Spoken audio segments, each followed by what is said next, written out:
What we episode 53, 54? 52, right? Nah, 50. nah, 52. We don't even know. Yeah, I think it's 53. 53. 53. Matter of fact, let me check my thing real quick. Because it's been, Yeah. been rocking. We've been busy. Yeah, we've been doing it up. And this time of the year, everything's downshift, so it's like... It slows down a bit for us. Nah, we on 53. We on 53. Okay, 53. Right. 53. Yeah. But, yeah, everything is good, bro. Yeah. Can't complain. Let's get into it. Triple C, Mama Man, our sponsors. You already know. Who's the first one again? What's on that t-shirt right there? Well, the t-shirt. Well, let's get into it. Starbucks USA. Don't forget, everybody. Discount code all caps Silverback Podcast. All caps Silverback Podcast. Get you 20% off. Your ARs, your SBRs, your pistols. Get that safety lock mechanism for it. Be safe, be cautious, but always be ready to put in work on this time. I like that. And please don't forget that merch, that website, www.silverbackchronicles.com. Get your latest merch. It's a little cold out nowadays, you know what I'm saying? Don't get your scullies. And that hoodie keeps people nice. That hoodie make you feel amazing. You know what I'm That saying? pure white, I know they selling out. Oh, that Bolivian? Yeah, that Bolivian white is a gone. problem. Off the shelf. Word, straight off the shelf. We're going to hit them with something nice for the springtime, you know what I'm saying? Yeah, we're taking our time getting things right for the spring collection. Cute little sweatsuits. You know what I'm saying? You know what I'm saying? Keep it nice and saucy. Yeah, little pair of socks for the flip-flops. How about that? Because that's the thing now. People wear slides with socks. Come on, your sock game gotta be official. Yeah. And you know it's official if it's blue, if blue's on it. It's gonna be. I never seen a sock with a gorilla on it. Never seen it. All right then, so we're gonna do it first. Holla back. Facts. Word. But other than that, shout out to my boy JB. He's taking I think he's taking a little break. He'll be back on when the new year comes about. But JB versus Everybody's the podcast. Shout out to my fourth quarter brothers. Love y'all. Everybody back home, Long Island. CI, stand up. You already know the guards in the building. Dre, what else? Shout out to everybody. Let's get it. Let's get it. All my brothers and sisters in blue, be safe. Enjoy the holidays. 2021 is right around the corner. 20 was horrible with this pandemic and just life itself. And just shout out to everybody. Stay safe. We made it to this point, right? Absolutely. Perseverance. But my folks, it's episode 53. There's a reason why the studio's in red today. Yeah, it's we got a big red studio tonight. It's usually blue, but today it's red. But the reason why it's red because we got a fellow first responder in the house. Oh yeah. Our brother from the other side. Our brother from another mother from the other side.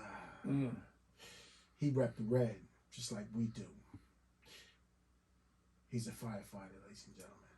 He's not just a firefighter. He's a lieutenant with no other city but Baltimore City Fire Department. Homegrown, born and raised. And he's got over, listen, I'm not just talking about any lieutenant. He's got over 21 years of service. Wow. He's done this a few times. He's got a lot on the agenda. Yeah.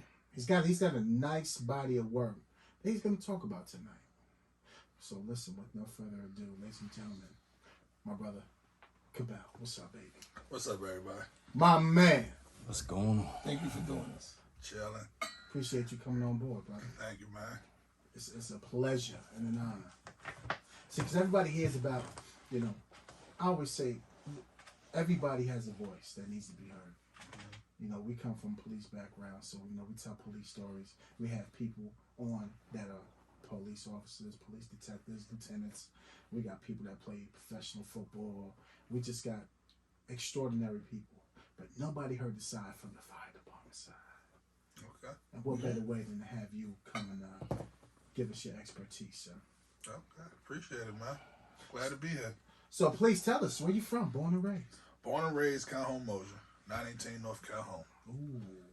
Born and raised, Sandtown. That's basically the middle of Vietnam. Why? I didn't feel that way, but yeah, it was cool. It was cool. So that's where right here in Baltimore City, we're on the east side or west side? That's west side. Always west side. West side all best day. side. West side all day. That's how you feel? That's how I feel. Okay. I ain't mad at you. That's how I was raised. So how was life growing up in Baltimore City? I mean, I thought it was fine. I ain't had no issues with it. Mm-hmm. You know, I mean, of course, you grow up and you see things and you experience things, but, you know, your reality is your norm. Mm. So when you sit back and you're exposed to things and you see things, you don't know no better. Right. You know, you just think that, you know, this is the way everybody's living. But at least everybody in your environment, that's how they living. So we all experiencing the same joys and the same pains. Mm. So, you know, now I'm living in the county, so I can kind of see, I can step back and see like, oh, wow. Yeah, that wasn't right. That wasn't, that's probably not a good idea to be living that way. But How was that transition for you from living in the city to living the county lifestyle? I don't know if it was, I don't know how to transition because I still work in the city and our peoples are still in the city. So we go in the city quite a lot. Mm-hmm. I think the biggest transition would probably be the type of house, Mm-hmm. you know, from going from a all brick house to going to a house with siding.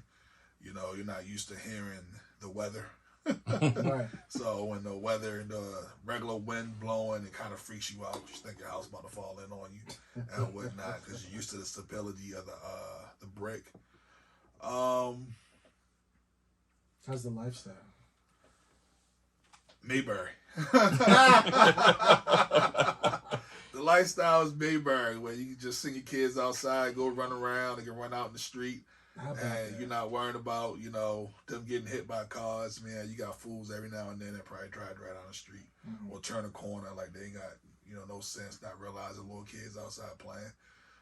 But the beauty of the neighborhood I live in, you know, it's kind of almost a one way in, one way out. So Nice. you got to come deep into the neighborhood to, you know, probably try to snatch up somebody's kid. So you ain't really getting in too deep without somebody noticing you Right. and whatnot. But and saying that, you know, kids aren't as street smart as they would be probably from the city. Right. You know, like my youngest, when he does go into the city and whatnot, he'll know to say out his mouth sometimes, you know. Not hip to a lot of things. Nah. Well, he's too comfortable. Right. You know, he's too comfortable. He go in somebody's house and, you know, he see a roach Right. or see a mouse and he spazzing the hell out. You got rats, you got Right. this, you got that, and you know, growing up, that was the norm. You know, Right. everybody had roaches, everybody had mice, so we ain't really think too much of it. Yeah. You know?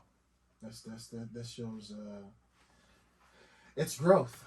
Yeah. You know, it's growth, leaving that environment that you was born and raised in. And, you know, once you put yourself in a better situation, your family in a better situation. I know it's kind of crazy to them to see that. Like, did you see that mouse? Yeah, nah, he you got rats. That's my child. Our norm growing up in New York City, there would be people selling, remember Tempo, like the rat poison. There was this rat poison called Tempo, and they would sell it in the street like if it was like Right. like CDs. Right. Like, yo, we got the Tempo, we got that same comment. Yeah. Everybody had that same comment, that problem Yeah. though. You know, you went out Crazy. back and Yeah. like I said, I lived in a 900 block Calhoun. You go out back to where Waco, you having rock battles. You out there laying on people dump their garbage, dump their furniture out there. You got no problem sitting outside on a dirty ass sofa, laying up on a dirty ass mattress. This is just the norm. Right. And whatever. Now, you know, your kid go out there, go anywhere near any type of trash, you freaking out. Hey, come on here, what you doing? You can't, you know. You insulate them, you know. And then you wonder why they not built like you. Yeah. Right. You know. But that's why we gotta give them that game. Yeah, you can give it to them all you want, but if they're not experiencing it, it ain't the same. Yeah, you're right. It ain't the You're same. absolutely right. That's true. You know.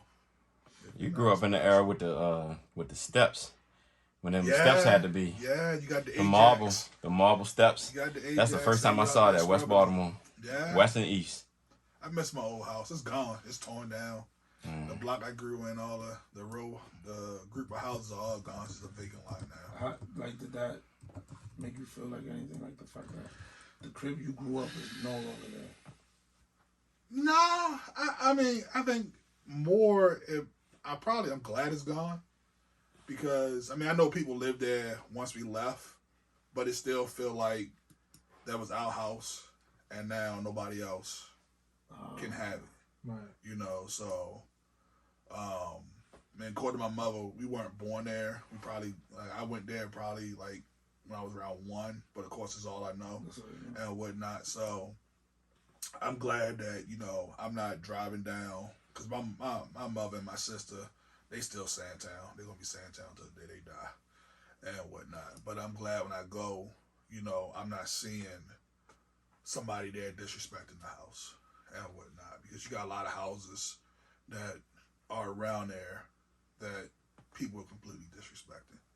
So they are dilapidated. They don't take care of and whatnot. So I'm actually glad it's gone.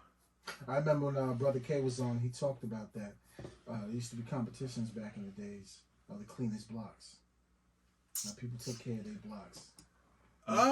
Different communities. Maybe not from. I mean, I don't know what my parents and then what their philosophy was. I mean, because I'm an '80s baby, born in '81 and whatnot. So I guess I've been more of a '90s child. But we didn't have that mentality. The older generation probably had that mentality of what it was. But I grew up in the height of the crack epidemic, so them blocks didn't last that long. Once it took hold, those blocks were all coming down. They were falling apart. So why the fire department for you? Did you always want to do that? No. No, didn't think anything of it like most. Like I would say like the majority of inner city kids, you don't give it a second thought. You don't think about the fire department. You probably think, even though it's hard to say, you probably think more about the police department than you do the fire department. I mean, you do get some cats who probably see it and it's their calling or whatever, but I never once thought about the fire department. What was your dreams and expectations of yourself? I just knew. Did you play sports? Bless you, Trixie. I played football for a hot second. Okay, how was that? It sucked. Was it for you? It wasn't for me. Only because I went to Doug. I remember I was always a big dude. You went to where? Douglas Ducks. Okay.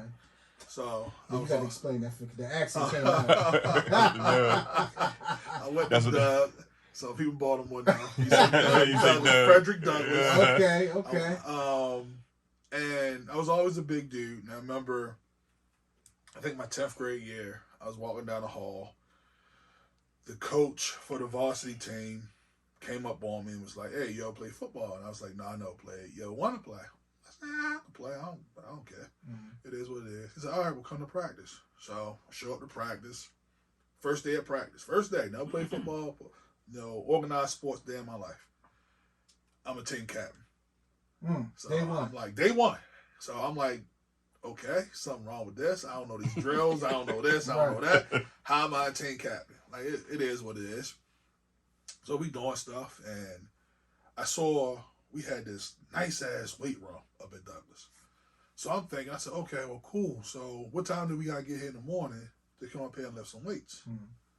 Oh, yeah, we don't have no adult supervision for y'all, so y'all can't come up here and lift no weights. Like, what? I'm like, so you want me to go up against dudes that's my size and bigger, and they lifting weights, and I can't lift no weights? I'm like, so that's strike number 2. I'm like, okay, I don't like this. So the very first game, I can't remember who we played, but cats who was never at practice showed up, and they were starting. Damn.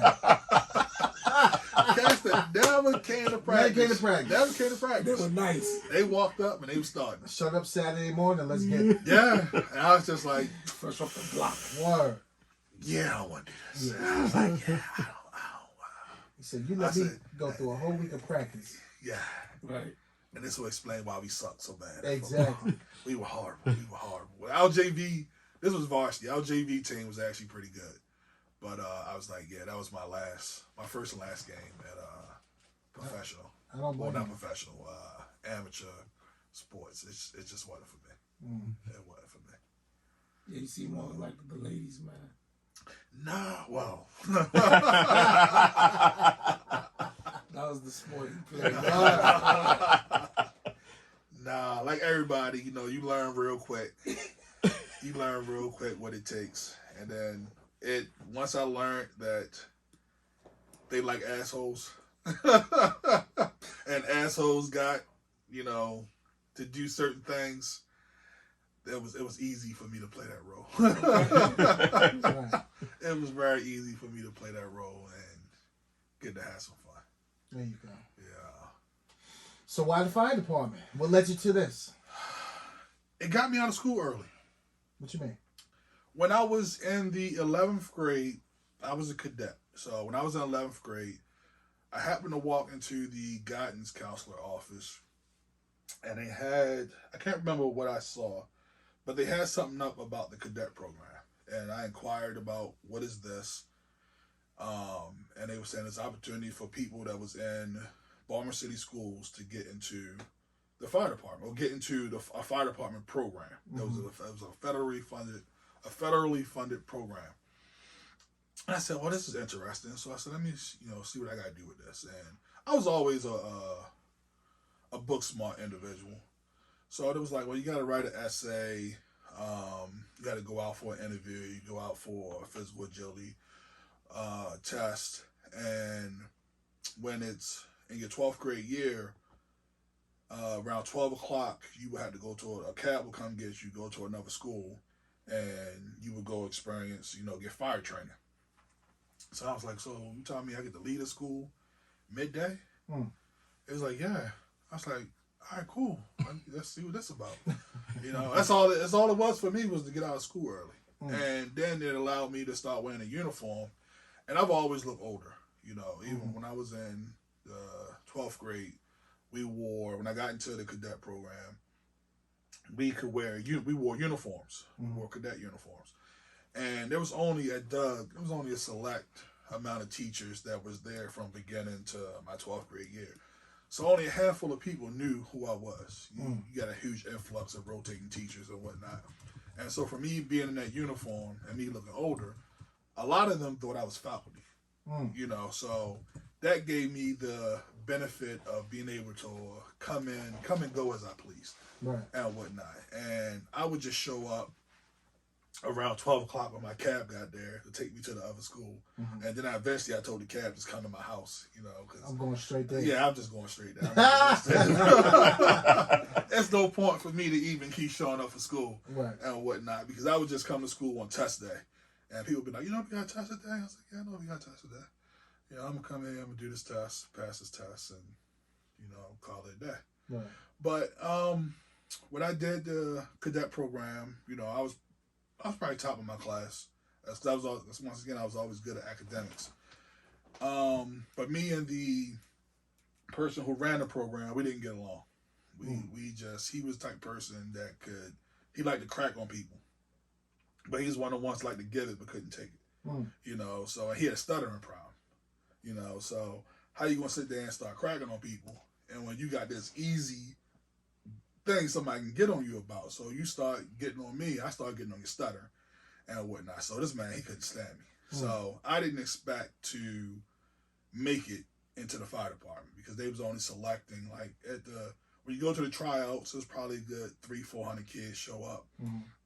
Up to 300-400, you would get maybe 20 kids, 20-30 kids selected to go to the cadet program. Wow. When you get to the cadet program, the 20 kids will get narrowed down to like 5.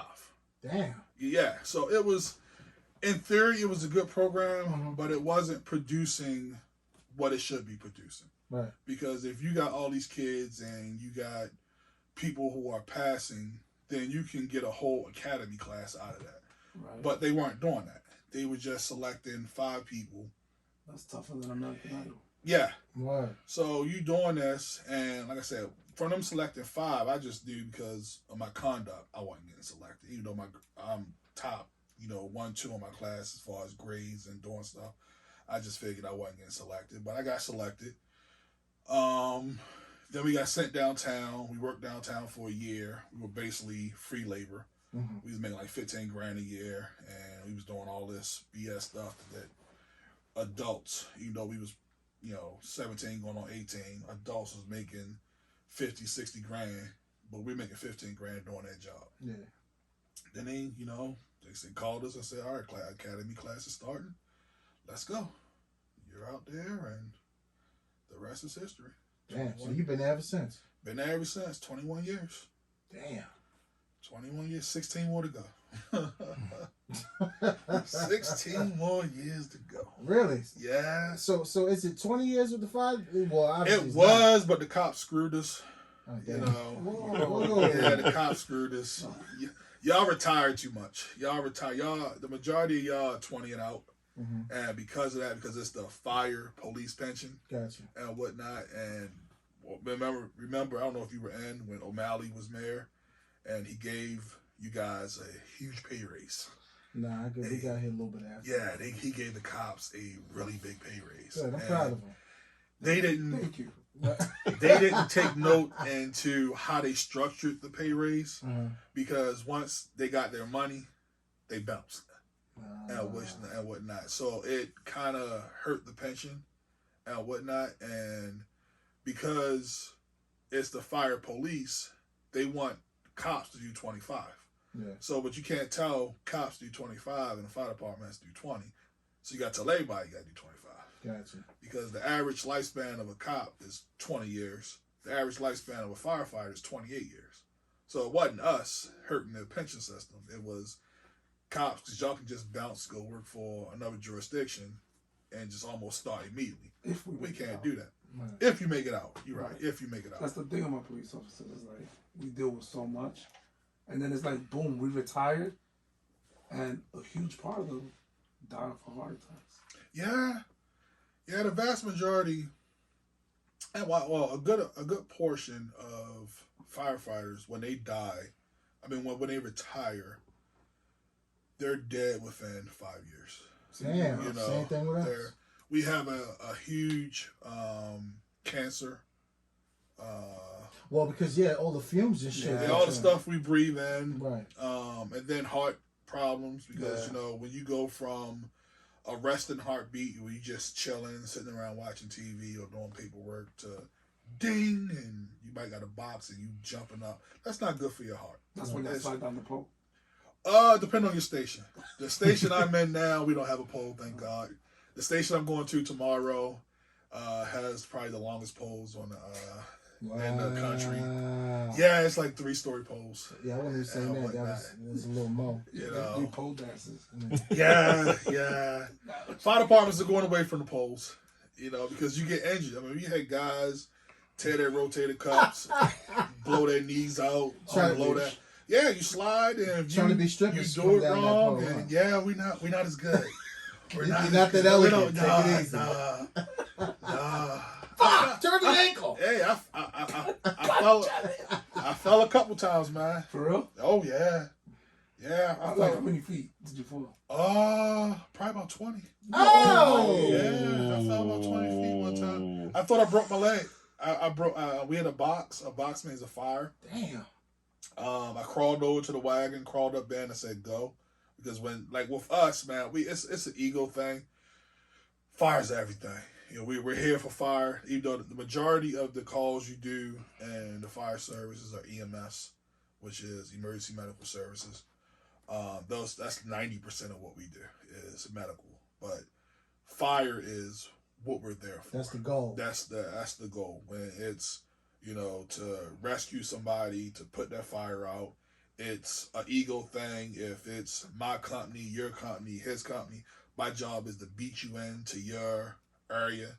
Wow. Because that's bragging rights that I beat you into your own area. I took your fire and whatnot. So it's dope. it's That's dope. it's an ego thing. It's like post integrity for us. Hell It's yeah. kinda like, Right. Yeah, it's the new generation is taking over, so it's not as prevalent, not as competitive, but it's still, when you got, depending on, especially when you're in the inner city, you got companies sitting on top of each other, where 10 seconds can make the difference between if you're going to be there first or be there second. Them guys are racing to get to that fire and get up in that building and put that fire out. Wow. And whatnot. So, but yeah, I fell, and you couldn't tell me my legs weren't broken. So you took Nah, I crawled. I crawled over to the wagon, climbed up in the wagon, and said, go, because it's a fire.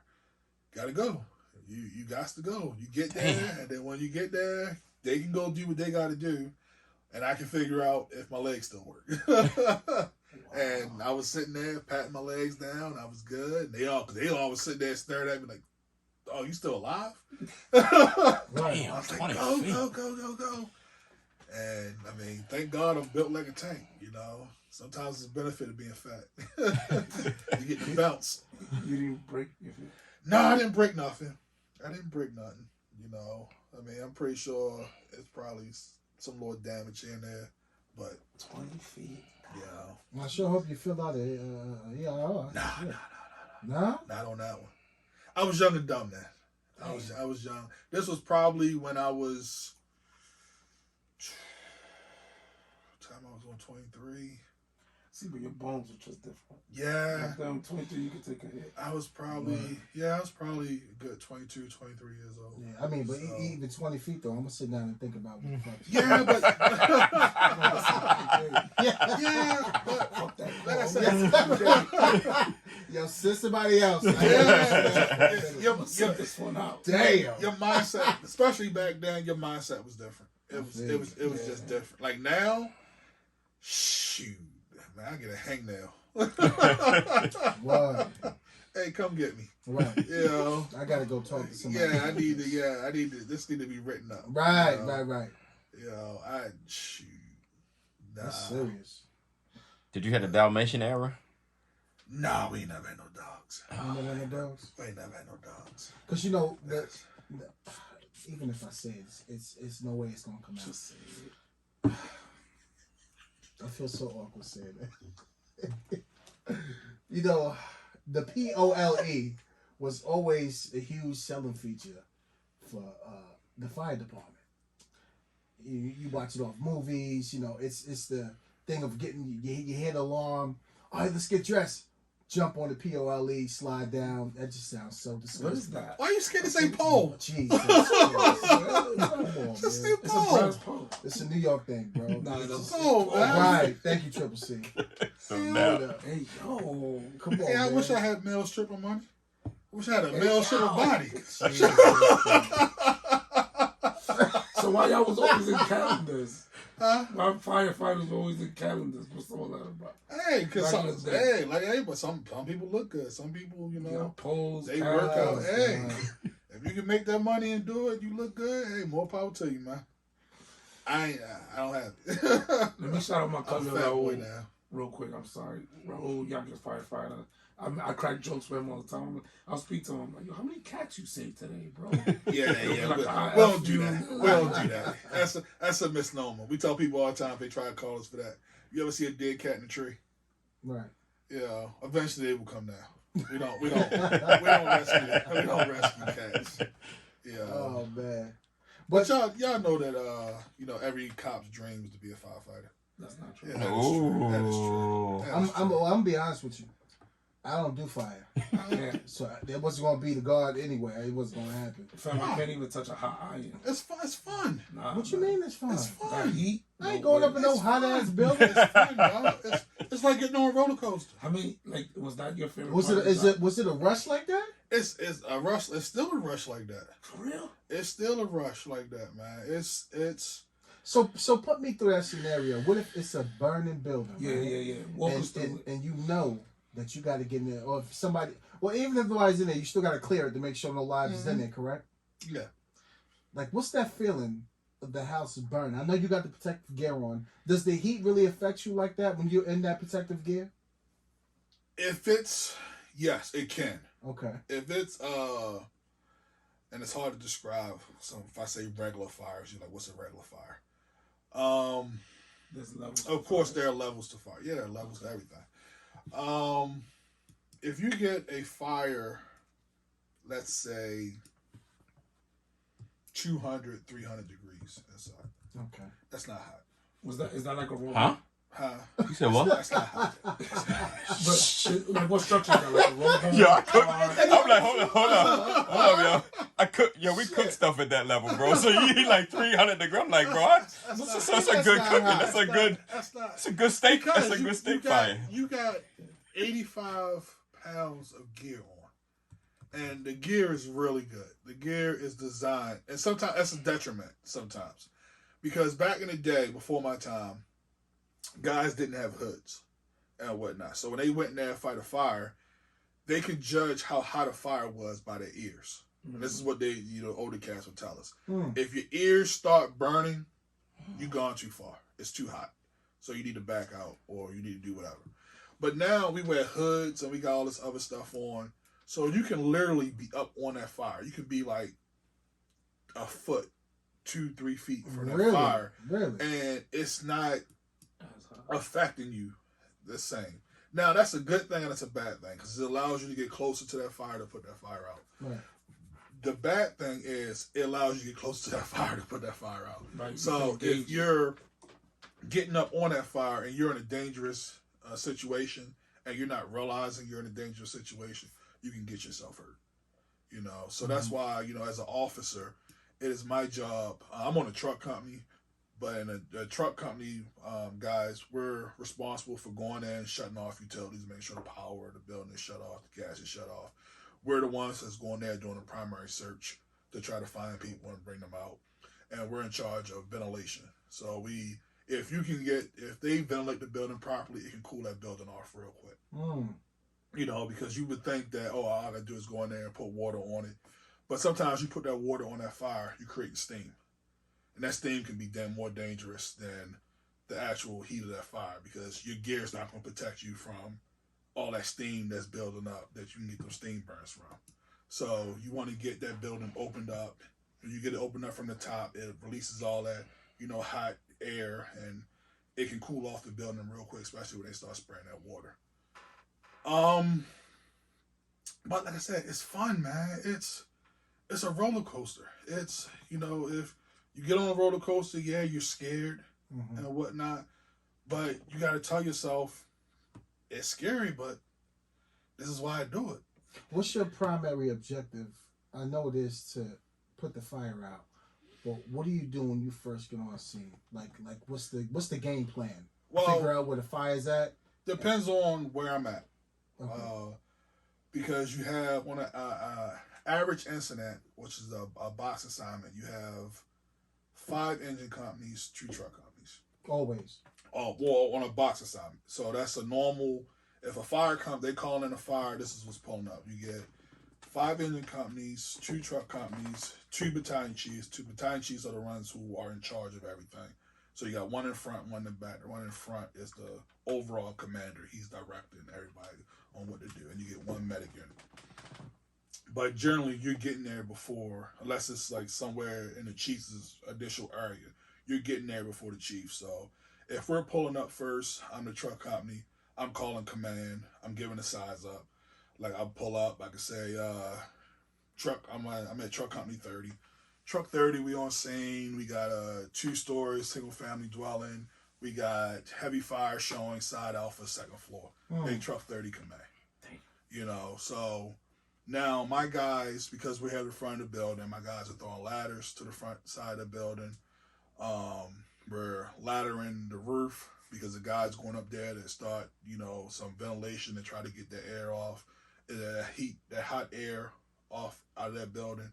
But you have to wait because you want an engine company there because you don't just want to initially pull up and start busting out windows and start ventilating because you got to think, people fail to realize fire is alive.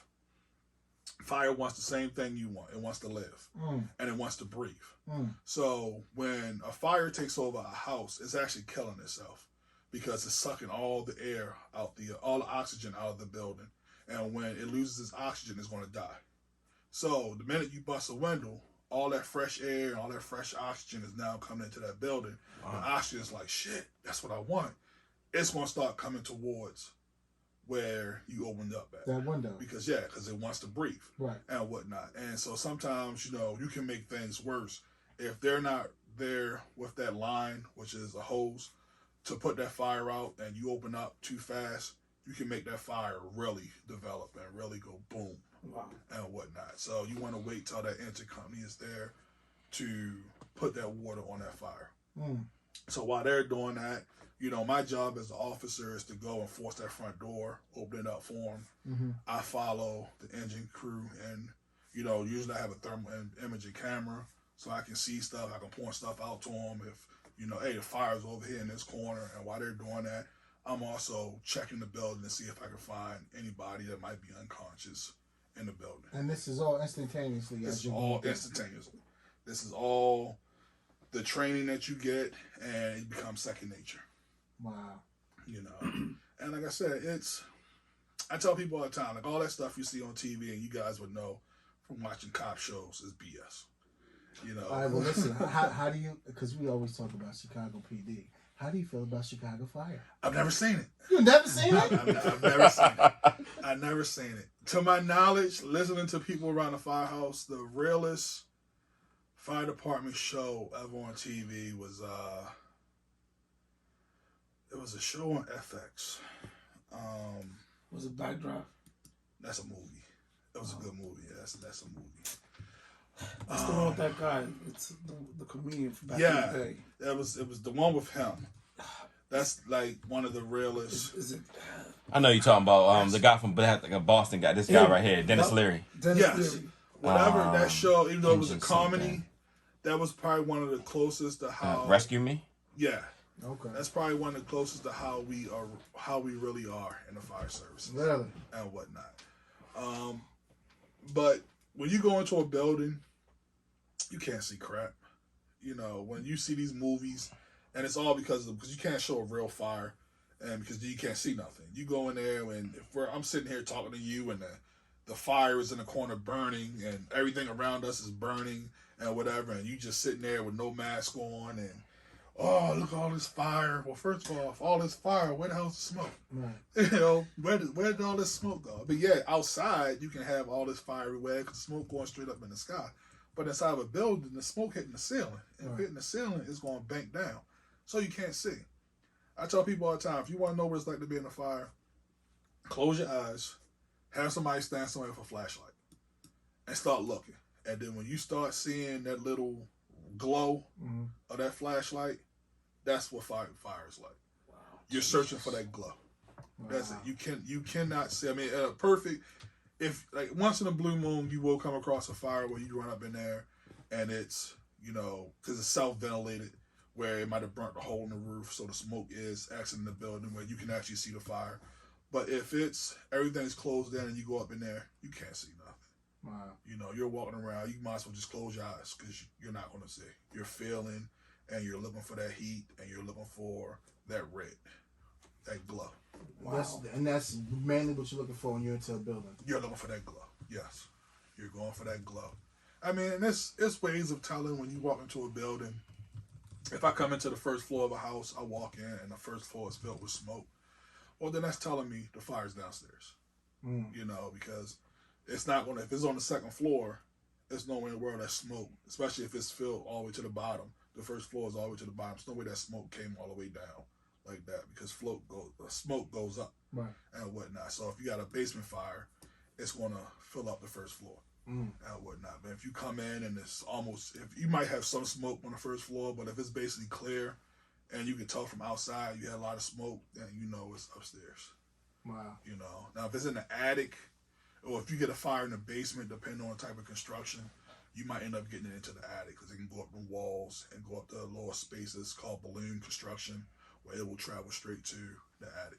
So those are the fires that get on your nerves. Really? Yeah, you hate them. You hate those fires.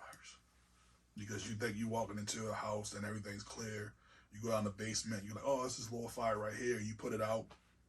You better go check that attic. Because if it went up that wall, because the installation, it'll burn straight up. No fire on the first floor, no fire on the second. Fire goes straight up till it hit a stopping point.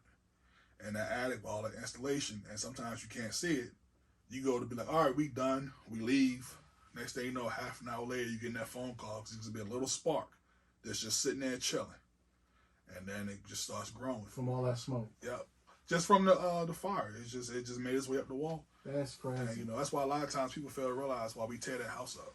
We come in, we tear your house up because we have to find that little teeny spark that's just sitting there and whatnot to make sure it's out because that's the most embarrassing thing to us is to come back 2-3 hours later for the same house we just put out and it rekindled. Damn. That is, that's not gonna be good. No, it's not good. It's not good at all. That's not good. You're gonna be in trouble. Yeah, we looking at this while you were talking about that with the helmet cam. Like, it's crazy how it's so controlled in the upstairs. And I see that right now in this video. That's the attic. That's why they pointing up. So that's why you can see in this because it's up in the attic. It's up in the ceiling. Wow. So That's whatever crazy. Started over there burnt its way up. Yeah, that's not for me. Definitely not for me. Yeah, I'm telling you. I'm telling you. If you were to you can say that it's not for you until you do it. You don't know what's for you until you experience it and whatnot. Like I couldn't imagine being a cop. I grew up, you know, weren't fan of y'all's and whatnot. You know, I'm a type person. If like you know, Dre's my boy and whatnot, so we cool. When he's off and I'm off, we cool. If when I'm in uniform and I'm with other cops, they cool and whatnot because it's a professional relationship and I understand the trials and tribulations that y'all go through. Y'all understand trials and tribulations I go through. But if I'm off and I come across officer and it's in uniform, it's a totally different story. I'm still Sandtown. I'm still the experiences of Sandtown is still there, and it's still this 5-0. I can't. Right. I can't do it. But when I put my uniform on, it's a different story. Right. You know, it's it's quote unquote, it's still a family. Well, Never heard that before. No, me neither. That's different. yeah. So you don't fuck with police at all? Nah. Why? No, what's that's a Baltimore. Well, see, thing. let's correct that because if I say that, that means I don't talk to Dre, and I talk to Dre all the time. You know, we text each other. When I used to live in the city, one of my neighbors was a cop, and I was cool with him. And once again, it was a thing of he's off, and I don't see him as an officer. Like when I talk to Dre, I don't see Dre as an officer and whatnot. But when it switches up, and if I'm off and I happen to come across a uniform officer, it's a totally different story. So it's the uniform. It's It's a Baltimore thing. Yeah, you because Kay said the same thing. You can say it's the uniform because Kay said the same thing.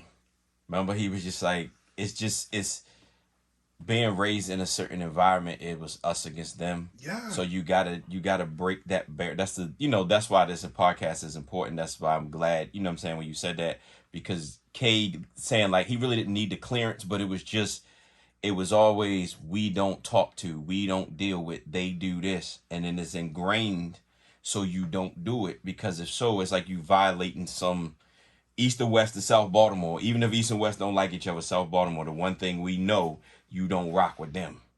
It's us against them. So, like I would say yes, and I would also say you have to go by your experiences. And my experiences growing up in Sandtown, yes, you had good cops. Like when I went to Harlem Park, you had officer friendly. Everybody had an officer friendly back in the day. You don't have that no more.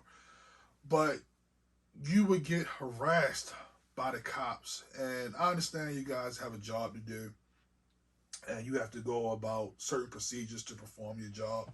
But if I'm outside and I'm hanging with my friends and cops pull up, and then all of a sudden you fit the description of somebody, and you making us line up in an alley, and it's glass all in the alley, and you making us get on our knees, then you're starting to put an imprint in my head that you somebody I should not supposed to like. That happened to you when you was young? Oh yeah. It's crazy to me how you can have over 21 years and still carry that with you. Yeah, stuff like that is, you don't forget your childhood.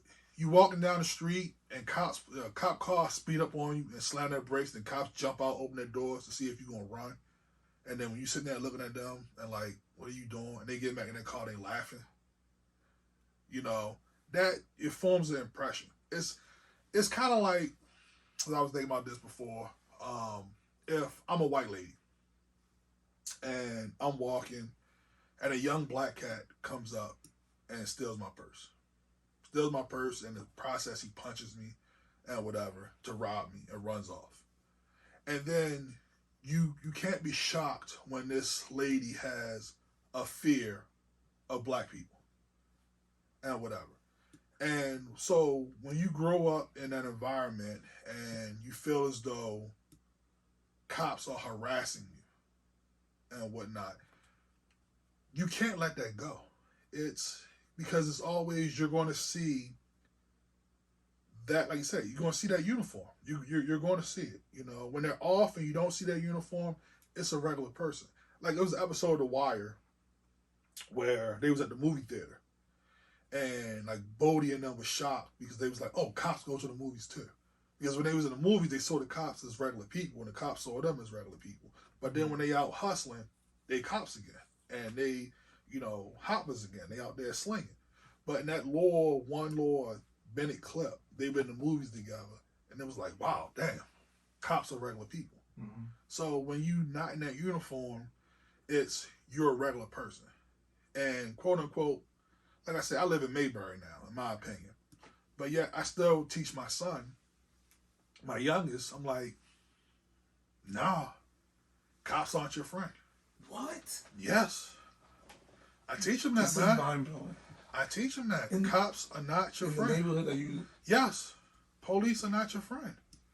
It's not your job. What have you gathered in your 21 years of being a public service worker and going battle to battle with us? Why do you still feel as though you got to act like that? Because I've been on incidents where, you know, cops are supposedly be taught how to de-escalate situations. Mm-hmm.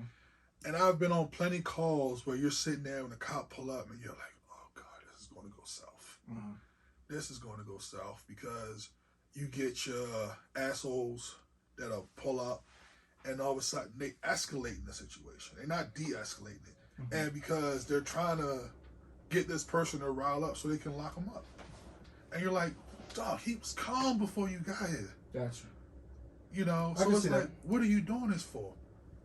I remember once when I was still living in the city, me and my wife's baby father was going through something.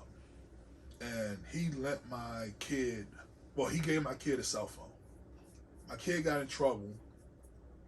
He was in elementary school. And so we looked on the phone and they had all these like sexual text messages and whatnot. So we called him and we told him, we was like, look, you need to come over here. We need to have a sit down talk about what's on this cell phone and yada, yada, yada. So he happened to come to my house when we weren't there because we sent the kid went over his house, went over there for the weekend, but we didn't send the phone over there because we wanted to have a sit down with the phone. So he didn't have the phone, so he made a big deal about, I want my phone, blah, blah, blah, blah, blah. And I was like, so I got a quarter attitude. You get the phone when I give you the phone. So 1 o'clock in the morning, I'm sitting home. I'm chilling. We in the bed. We sleep. Boom, boom, boom, boom, boom, boom, boom. Boom, boom, boom, boom, boom. I go over my nightstand. I grab my gun. I go, something said go to the window first. I go to the window. There's 3 cop cars outside. I'm like, okay, put the gun back because I don't need to go on my door and get shot. So I go downstairs, open my door. 3 cops stand there and this asshole is standing there. Now, it's 1 o'clock in the morning. You banging on my door over a cell phone. Well, where's the phone? Like, excuse me? Fuck you mean, where's the phone? Right. I'm like, well, do you have his phone? I'm like, yeah, I got the phone. I'm like, it's a child's phone. It's not his. I'm like, first of all, it's not his phone. It's the kid's phone. Well, he bought it for the kid. Yeah, correct. He bought it for the kid. Therefore, it is the kid's phone. I am the kid's parent. You know, I told him he can get the phone back if he comes. I did like a 5 heartbeats. When he come back during regular business hours, he can get that fucking 9 phone. to 5. Yeah, you ain't getting that fucking phone right now. Right. So, and I told the cops, I'm like, first of all, this is not a criminal matter. This is a domestic situation between 2 parents. You know, I never told him he couldn't have the phone back. I told him when, you know, you come by, we can discuss what's on his phone. The proper time. At proper times. And so 2 of the cops were cool. Mm-hmm. And it was just like, yeah, you know, let's just let it go. Now, first of all, I'm pissed because I had a nice-ass door. I had a nice wood door. And they beat on my door, I guess, with y'all little baton stick, which puts dents in my damn door. Mm-hmm. So I'm pissed off about that. So You should have destruction of property. I called for a supervisor, never showed up. Okay, just saying that. The supervisor never showed up. To see why. You know, it just we only know one side of the story. We only know what that dude told. Yeah, we only know what the. But when we were sitting there talking, the two other cops was like, when we sat there and was going through everything, you're absolutely right. You know, told him, you guys got to come back tomorrow and get the phone. So I never said you can't have the phone. I just said the phone. First of all, the phone's not yours. If you give somebody a gift, it's technically the next person's item. It's a gift. You just told you put the big red on him. Listen, my office hours up from 9. Exactly, yeah. You know what I'm saying? So, but then the one cop was just well, we ain't fucking leaving. Oh, he wanted some smoke. Oh, yeah, he wanted some smoke. Yeah. And then, so I even told him, I said, well, first of all, y'all never announced y'all. I mean, they could have announced themselves as police. But by the time I woke up, it wasn't like they kept saying, police, police, police. I said, y'all beating on my door. Like, I'm making y'all trying to break in. It's 1 o'clock in the morning. What is happening in the city? Or This is in the city. Okay. This is in the city. I said, so what if I came to the door with my gun? Ah. You know, they said, oh, we would have shot you. Well, I said, well, I didn't got shot off first. I'm telling you that now. I said, yeah, y'all done killed me, but I done got some shots off before y'all done got shot. Y'all was hosted. I wasn't hosted. Jesus. You know, I done got some shots off. Man, you know, that shit went from 0 to 60. Oh, I was pissed. Oh, I was pissed. You was hot. I was hot. Right. My wife, she stayed trying to calm me down. Why you wasn't mad at the dude that brought him to the I was mad. I was mad at the dude because I went off on him too. I'm like, oh, you little pussy motherfucker. Oh, you were showing off. I was heated. I was fucking heated. I mean, the only thing that could have came from that was just a report. Yeah, but they wouldn't leave. The one cop was like, no, we ain't leaving until we get this phone. And my wife, she pissed me off because she went and got the phone. Oh, okay. And what else? So that pissed me off. She just wanted to alleviate. She wanted to look. She saw how I was seeing red by this Right. time and whatnot. But it was just, once again, the cop was not trying to de-escalate the situation. He was trying to instigate the situation. Mm-hmm. And my wife, I guess you can say she did the right thing by giving him the phone because then it squashed everything. Yeah, everybody leave. Everybody left. But it was still, this is, the principle. Here it is, it's the principle. You know, and then again, the dude showed up the next day with the cop again because the so-called battery was missing out the phone. Oh, give me a break. And whatever. But then when that cop showed up and I explained to him what happened, he was looking like, are you shitting me? Right. You know, he had common sense and whatnot. I ain't got no goddamn phone. It's a little freaking 7-Eleven phone. I could care less about this damn phone. Man, like it was a freaking iPhone or something. You know, but like I said, it's in my 21 years, it is rare. I mean, you don't get me wrong. You have plenty. And you gotta say this enough. You have a lot of good cops out there. The vast majority. Great police. The vast majority are good. The vast majority come to work and legitimately wants to do their job. But you have, and same in the fire department, you have assholes that just want to do the job for the wrong reason. Yeah, they want to be bullies. I agree with you. My thing is, you gotta let that shit go, bro. Yeah.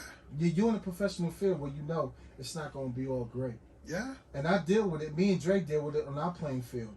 It is what it is. But prior to me coming to Baltimore, you know how much police interactions I had growing up in New York? That wasn't pleasant. Mm-hmm. But me being 6'4", over 200 pounds, you gotta act accordingly. Mm-hmm. And it's unfortunate it's gotta be like that. But that's another reason what made me want to do the job. Because I see this punk, you know, he ain't about that smoke, but he got his uniform and badge on, and now he talking like he about that, but he not really about that. Yeah. I had an interaction 2 days before I got hired. I was moving from the Bronx here to Baltimore. Got all my stuff. I had the rental truck. So, you know, I was on 138th in South Bronx. I was on 138th. So I had a big ass rental truck. So I'm trying to do a U-turn. And you know, the Bronx, the New York streets, they're not big. So it was in the block I was on. It was right in front of the 42nd, the 42, the police department. It's right there in the corner. So I did a U-turn and I bumped this Jeep. So I stopped, put it in park. So officers already out, they see it. So I had one officer, he's just an asshole. Like he just had it hard on. Like he just wanted to show. Like it's nothing to show, bro. Where's the license registration? It's right here. And my pops is with me. Now, my pop's a maniac. Like, he an OG, straight from the streets. Like, he don't tolerate no disrespect whatsoever. But me, knowing the field I'm about to embark on, I already know I'm going to come across assholes like this. Mm-hmm. You know what I'm saying? But this dude, he was just a straight dick for no reason. I said, bro, the only thing you need is insurance. Here. Here's my license. Here's the vehicle's information. It's a rental truck. And it wasn't even his fucking car. So the car that I hit is a small bumper. Not even a huge, a small little dent. Not even that. So it was a supervisor. It was a sergeant. He was asleep inside. So he came outside. He came outside just looking at that. Yo, he didn't even care about this shit. He said, man, I ain't worried about it. He went back inside and went to sleep. I said, so all that for a car that's not even yours, bro. Yeah. That comes down to the individual. Word. So there's some assholes. Yeah, there's gonna be assholes everywhere. Everywhere. Yeah. And on all walks of life. But I'm not gonna let that cloud my vision as an officer. Because when I came on, I knew the job I was gonna do. And I was gonna uphold that and not be an asshole and still be professional and do my job. Mm-hmm. So I don't let that shit bother me. I have fun with it. But the imprint is still there. Absolutely. The imprint is still there. And I never understood, like, when you watch the Lord videos, like one thing I never liked was when people praised me for being in the fire department and whatnot. Oh, thank you so much. I'm so glad you're in the fire department. Oh, you're such a hero, blah, blah. Like, it's a job. Like, first and foremost, I mean, yeah, this is what they pay me to do. It's a prestigious You know, job because not anybody can do that. Yeah, it's Right. yeah, you're right. Not anybody can do it, but a lot of people can. A lot of people who think they can't do it can. Don't get me wrong. We got a lot of people in the fire department who shouldn't be in the fire department. Like same as the police. You got a lot of people in the police department. I think that when the economic downturn happened, and you sit back and you looked and said, "Oh well, I can go be a cop. I can go be a firefighter. I can go do, whatever, because these particular jobs pay you a lot of money." And whatever, you had a bunch of people gravitating towards these jobs who shouldn't have done these jobs in the first place. But they do it because bills got to get paid. Yeah. I get it. Yeah, But you really become a liability. But and then especially now in the fire services, a lot of people have dreams of being a firefighter, and they fail to realize that the EMS aspect of it. EMS is 90. Emergency medical services is 90% of our job. And if you don't want to deal with people, I think like New York is different. Like their firefighters are firefighters. Mm-hmm. They don't deal with EMS like that, because their EMS system is separate. Mm-hmm. But it's not, EMS in our system is integrated. It's no separate. You're going to ride that medic unit. I'm a medic as well. I'm a paramedic as well. Because when I came in, you had to do both. You had to do the fire, and you have to get your ALS certification in order to, ride that medic unit. So, but you get cats that come in that expect to only be on suppression, and they're having conniptions when they got to ride that medic unit and whatnot. And it's like, That's what you this signed is up what you for, signed bro. up for, man. Right. This is, yeah, it sucks. Sometimes you're gonna be tired and you don't want to go over there and ride, especially with us being on this 24-hour shift. You might have a fire that day during the daytime, you ain't getting no rest, and now you gotta go ride that medic unit at night. Yeah, it sucks, but How is that? Like they get drafted to ride the medic? yes, because we don't have enough paramedics. We don't have enough paramedics, and now we have EMT, which is EMT AMBOs, which is a BLS unit. Excuse me, and we don't have enough of them. And if you don't really have enough, then you backfill it with suppression people. And so a lot of times we showed everywhere, huh? yeah. Wow. That's always going to be the case, because it's, you probably can't name any fire department that's not short-handed. You probably can't name any police department that's not. I mean, other than departments that have like 10 people. Right. But any major small jurisdiction. Yeah, any major department, you're going to be short-handed because of injuries, because of vacations, and then because of loads. Right. Everybody has it. You can sit back and claim that you don't have it, but we all see it. You have people who, go their whole career and never get hurt, and you got people who walk in, and as soon as they walk in, next thing you know, yeah, we didn't see this person in a while because they're off injured. They come back, work a little bit, then they're off injured. They come back, work a little bit, then they're off injured. It's crazy how like, fire is to us because it's the same thing with us. Mm-hmm. Especially like, there's something that you mentioned. When I first took this job, growing up, I just thought I was getting to car chase, get drug dealers, but nobody ever talks about the paperwork, the report writing aspect. Yeah. Everything else that go with the job. Yeah. Nobody wants to write reports. Everybody wants to kick doors and get a car chase. Well, luckily for the regular firefighters, I mean, when you make officer, I do all the reports. So they ain't got to worry about the report writing because that falls on the lieutenant or the captain. That's what we do the reports. But in that same breath, they do all the grunt work. Right. So you're sitting there and you're doing the blood pressure. You're doing. The majority of us aren't ALS anymore. I'm still ALS, so I got to do IVs and stuff like that and give medicine. What's ALS? Advanced. Damn, I'm having a brain fart from this alcohol. Advanced life support. That means you're having a good time. Yeah. Oh, Advanced life support and basic life support. nice. So basically, the difference is if a EMT was to come here and if you fell on the steps, hurt your ankle, and whatever, that's what an EMT is coming here for. They're coming here. They can splint your ankle, take you to the hospital. If you're having an asthma attack, then you want me because I'm the one that can give you drugs. I can give you albuterol to alleviate, or if you're a diabetic and you're unconscious, I can give you medicine to wake you up, or if you're, went into a cardiac arrest, I'm the one that can, Bring it back. Yeah, I mean, anybody, they have learned that CPR, I know it's another subject, CPR is probably better than anything, so anybody can do CPR. Yeah. If you're out there and you listen and learn CPR. I'm certified. Yes. Yeah. If you learn CPR, you can save somebody's life. CPR med tech, holla back. Yes. All you're going to do is sit back and pump on somebody's chest until we get there to do the rest. Right. But learn CPR. But yeah, ALS just means we can give drugs. That's good. That's all it is. We give drugs. What made you move within the ranks?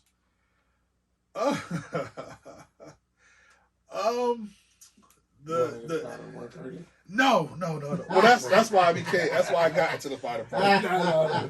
The legitimate, and it's once again, I'm petty. I do stuff for petty reasons. So what's the ranks there?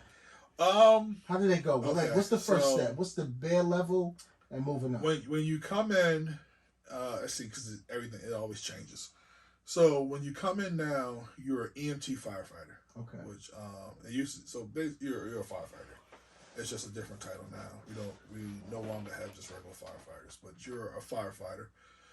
So it depends on what path you want to take. Gotcha. If you want to be a driver, then you take a test and you become an emergency vehicle driver. Those are the guys who drive the fire trucks. Nice. So you see the person up front driving and the person in the back driving the rear of the fire trucks. The fire trucks are the long ones. That's what I'm on. They have the ladders and they have rescue tools. That's for me, that job.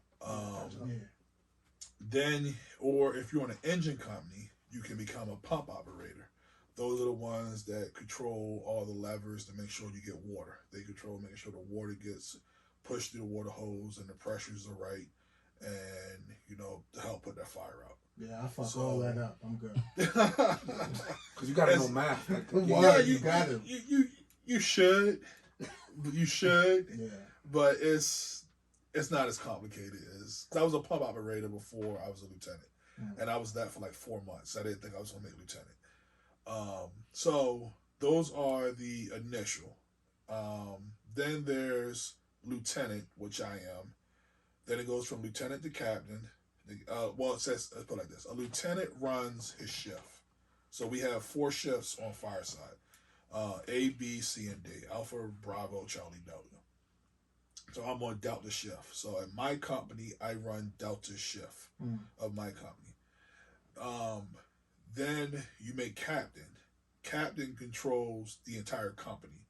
Even though he has his shift, so he might be on Alpha shift, he still controls all 4 shifts. He sets policy for that company. So he runs that house. He runs that. Well, it depends on the house. Okay. If it's a single house, he runs the house. If it's a double house where it's an engine and a truck company, then whoever was the captain first runs the house. So the senior captain runs the house. That's what's up. Then after captain, you have battalion chief. Battalion chief runs the district. So you have the district that has, I don't know, 6, 7, 8, 9 companies in it in a particular geographical district. Mm-hmm. He runs all that. All 9 of them. He runs all of them. He's Nice. set. I can't say really set policy, but he makes sure things are running smoothly. And then if a fire breaks out, he is the commander on the fire. How many districts are there? We have battalions. Ours are called battalions. How many battalions? And we have 6 battalions throughout the whole city. Throughout the whole city. It used to be more, but No, when budget cuts happen, the fire department gets hits first. You know, so and it used to be like 9, I think, before my time. When I came in, there were 7, and it got cut down to 6. So battalions are actual firehouses. No, a battalion is a district. Oh. So that's a battalion. A battalion is the whole district. So yeah, I got Northeast. Right. You know, the 6th battalion. Or I'm in the 4th battalion. So it's 6 battalions in the Northeast? No, there are 6 battalions in the city. The whole city. In the whole city. Okay. So the Northeast would, because the Northeast is made up of parts of the 4th battalion and the 1st battalion. What's battalion on Greenmount? Greenmount is the 2nd battalion. Okay. So that's the 2nd battalion. So once you get past battalion chief on down, so lieutenant, captain, battalion chief, pump operator, and emergency vehicle driver are all tests. You have to go take a test. You have to do, like for lieutenant, captain, and battalion chief, you have to go through an interview process to get promoted. So you pass the test, get on the list, you get ranked on that list, and then if a spot opens up, you get promoted to that position. Once you go over battalion chief, now you have all your specialized chief. You have a shift commander. A shift commander basically runs the entire city. So he's in charge of the entire city. The battalion chief answers to him. But all those positions, your shift commander, which is a deputy chief, are all appointed. So the chief of the fire department decides who these people are and whatnot. So I'm a lieutenant. If the chief of the fire department came to me right now and said, "Hey, you want to be a shift commander?" He can make me a shift commander. I can skip all the other ranks and become a shift commander. Oh, Wow. shit. Yes, but the problem with that, The hate. as a lieutenant, a captain, and a battalion chief, I'm union protected. So I can, quote unquote, get in trouble. And other than, I can get suspended and stuff like that, but I can't lose my job. Unless I do something really horrendous, I can't lose my job. Right. Once you get one of those appointed positions, chief can walk in and be like, "I just don't like your face. You're fired." See you later. You're fired. I mean, the money's great and whatnot, but the job security is not there. Gotcha. It's rare. Nobody gets fired like that. For anything appointed, you already know. Yes, it's anything a chance. appointed, it's a chance. If a Pack new light. chief walks in, the new chief will come in and clean house and be like, "I want all new people." Right. And you're gone. So usually people who accept those positions are people They're about to who retire. can retire at any time they want to Right. anyway. They just like, what? Fuck you, I'm out. Yeah, exactly. Because you're a dummy if you have 10 years in and then you go accept one of those positions. Right. And the chief changed and be like, "Yeah, you're gone. I don't like you no more." Why are you again? Yeah. Right. You're gone. You just started when? Yeah. Okay. So, My boots got more time on them. How about that? yeah. So, but like I said, it's... So in the battalion, which is the district, how many houses are in that battalion? In 4th battalion? Let's see. In the 4th battalion, we have my company, which is Squad 54, Truck 30, Engine 56, Engine 42, Engine 4, Truck 29, Engine 43, engine 21, truck 25, and engine 44. So that's 7. Oh, okay. So you have 7 houses In that one district. Nice. You have other districts that might have more or less, depending on the size. depending on the size. Oh. Were you trying to go up to battalion chief or? Battalion chief would probably be the highest I would want to go. Okay. I don't want to go anywhere above where they can just say, Yeah. Because sometimes my mouth can get me in trouble. That happens. My That's attitude can, That's a cool title, man. Battalion chief. Battalion chief. Yeah, I'm the yeah. battalion chief. Oh, so with a battalion chief, you definitely get one of them take home all red. Yeah, you get that red trucks. missile. That's No. Yeah, that missile, right? Out of the way. Word. Coming in hot. That They shit's don't, fire though. they don't get take home cars. It's like a Suburban, isn't it? It's They a Tahoe. have, yeah, they have. Oh, it's a they Tahoe? have. No, it's not a Tahoe.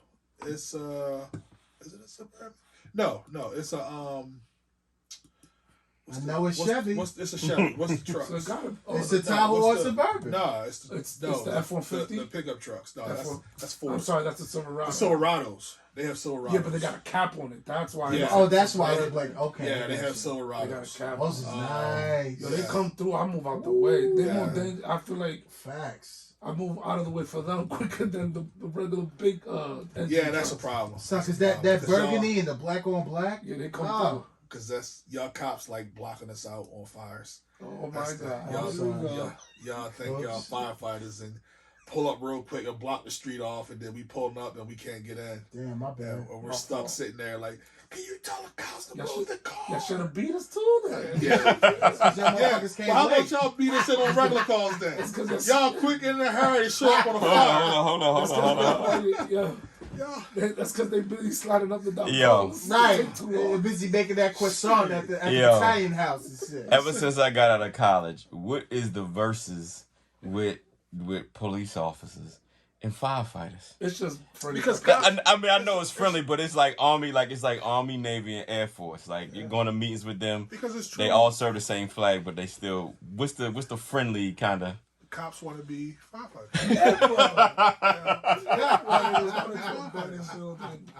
But then, and also, firefighters are loved. Cops are not. You know, we are loved. We are, you rarely hear people talk negative about the fire department. Nah, you'll never see that. You know, I mean, you get it, because people do get bad experience. Once again, you got a-holes everywhere. Right. So people do get a bad experience with firefighters, and I've been on calls where people have cussed me out because when you got to tell somebody the truth, a lot of times they don't want to hear that. They just think that you're supposed to have magic, and then when you have a procedure you have to follow. Like I was at Lady House on Thanksgiving. She had a little small oven fire. It was an old oven, and stoves and stuff supposed to have a shutoff valve, and this oven did not have a shutoff valve. So if it didn't have a shutoff valve, I'm sorry, I gotta shut the gas off to your house, because I can't leave it a hazard. And of course she's not wanting to understand, well, we're just not gonna turn it back on. I'm like, yeah, but I just can't leave it on. I just can't, because if I leave and then somebody does turn it back on, I'm liable for that. Absolutely. And a fire happens. Well, what happened? Well, he just left. Because of course it ain't gonna be her fault no more. She's gonna be like, well, the firefighter was here, the fire department was here, and they just left it on. Yeah. And they told us not to use it, but it turned on by itself. And now my house done burnt down, and now I'm suing the Baltimore City Fire Department. There you go. And whatever. So I have to come in and I have to be the bad guy. Sorry, ma'am. Hopefully you cooked all your food, but I'm shutting this off. See, but that's why nobody likes us. Because we do that every call when we tell the people the truth. They don't want that. Yeah. Truth hurts. Yeah. We in the business of telling people the truth on every call. They'd be like, And y'all be beating people asses. I'm sorry. And y'all be beating people asses No, sometimes. because they clean. I haven't touched anybody in a long time. Right. No, you can't do that. The only thing I touch that's dirty is money, baby. Yeah. That's it. That's it. That's it. That's it. Yeah, but you get people that, you sit back and you try to explain stuff to them, and y'all see it where you get individuals you talk to, and no matter what you say, Nah, man. no matter what you say to them, they're They're not hearing you. gonna take it the wrong way. They're gonna cuss you out, and I need your supervisor. Okay. I'm not gonna be sitting there talking to a fool. Here you go. He's gonna tell you the same exact thing I just told you. Yeah. That's it. I'm like, okay, here's the information. This is, and then I love when I tell my name. Yeah, I'm Lieutenant Cabell. That's not your name. Okay. Yeah, yes, No it problem. is. No, it ain't. And then let me say my first name. They definitely be like, oh, yeah, well, you're lying. Too much. You are lying. That is not your name. I'm like, okay, this is my name. This is, That's what it you is. know, it is what it is. This is, you know, I try to tell rookies when they come in, if you do stuff how it is written and by the book, they can't get you from that. Absolutely. You're doing your job. You know, you're doing your job. You know, if you do it by the book, when something happens, then you gotta explain yourself. Why did you do it this way? I did it this way because this is how it was written. Absolutely. Yeah. And if they don't like the outcome or what you did, then they Change have to the change policy. policy. That's it. Yeah. You know, so if you do stuff the way they wrote it, You if got they nothing to don't worry like about. you have nothing.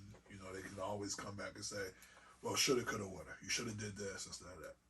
That's a lesson for life right there. Well, Absolutely. You know, so We appreciate you coming on, man. hey, I appreciate y'all having me. That was amazing. I appreciate it. I amazing. know we didn't really talk a lot of fire department stuff, but Nah, you You know. you schooled us. I We appreciate learned a it. lot. You know, I guess we were having too much fun doing practice. yeah. It's always gonna It's happen. okay. It'd be episode 53.2. But folks, this is it. Episode 53. I want to thank my brother, Lieutenant Cabell, coming in, Yes, sir. handling his business, telling us what we didn't know, the other side. Because I didn't know half this stuff for the fire department. But I know a lot more now than what I did. It was fascinating though. It was really It was different. dope. It was different. But I can tell you this. I'm going to continue being the finest detective here in Baltimore City Police Department. There you go. I'm not running into I'm not running no burning buildings. You say that, and then you'll be able to use a month from now that you rescued a kid from a burning building. Oh, I'll do that in a heartbeat. See, there you go. See, do that in then a you will heartbeat. run into a building. I would. Then you will run into a building. But other than that, I love the badge the way it is. I'd rather run into a shooter. I'd Word. rather do that. We beat y'all to them too. So What? yes, Well, you got it. Well, you got to be the still. that's gonna be another day. That's another That's some story. stories right there of how we're flying past cop cars and sitting on the side of the road while we go into these shootings and Triple C no cop cars. But nah, that'll be another episode. Yeah. But this was the intro to the fire department. And they're vital just like we are. You know, they're essential just like we are. And it's good that we have a voice that's a lieutenant that's got over 21 years on that knows the ins and outs to this game that we play. And we appreciate it. I think it's dope that on this podcast, you know, he expressed certain things and we still family. Yes, sir. Of It is what it is. Yes. That's what this podcast is all about. That's what Truth. family's about. Telling Yeah, the truth you- to each other. Exactly. Absolutely. So that's the only way we can make it better.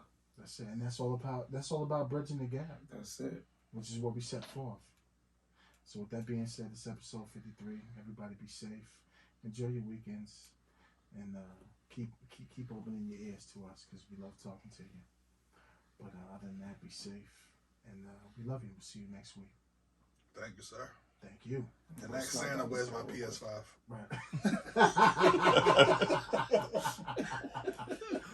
All right, y'all. Peace out. Much love. Peace and love.